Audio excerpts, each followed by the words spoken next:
বিষয়টা মনে হচ্ছে সেটা হচ্ছে ইসলাম ফোবিয়া বা ইসলামকে মানুষের মনে অন্যরকম হিসেবে উপস্থাপন করা। আমরা যদি হাসিনা রেজিমের কথা বলি, আমরা দেখেছি বিগত 17 বছরে কিভাবে ইসলামকে মানুষের প্রতিবন্ধক হিসেবে দাঁড় করানোর চেষ্টা করা হয়েছে। প্রত্যেকটা সেক্টরে হিজাব, দাড়ি, টুপি এই বিষয়গুলোকে একটা অন্যরকম বিষয় হিসেবে আমাদের সামনে উপস্থাপন করা হয়েছে। এগুলো আমাদের জন্য প্রতিবন্ধক বা জঙ্গি নাটক সাজানো হয়েছে, হ্যাঁ।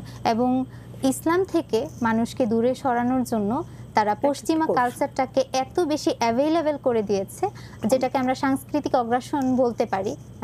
আমাদের যুব সমাজকে একদম ধ্বংসের দ্বারপ্রান্তে নিয়ে যাওয়া হয়েছে।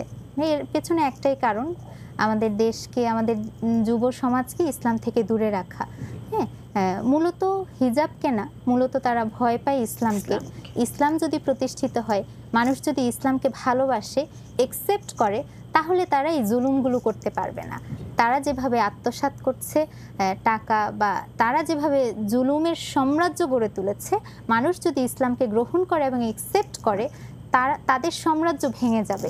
এই যে তাদের সাম্রাজ্য ভেঙে যাবে, সেই ভয় থেকে তারা মানুষকে ইসলামকে দূরে সরিয়ে রেখেছে। এবং ইসলামকে দূরে সরিয়ে রাখার একটা হাতিয়ার হচ্ছে হিজাব ফোবিয়া বা দাড়ি টুপি, আমরা যাই বলি না কেন, মূলত এটাই প্রধান কারণ হিজাব ফোবিয়ার।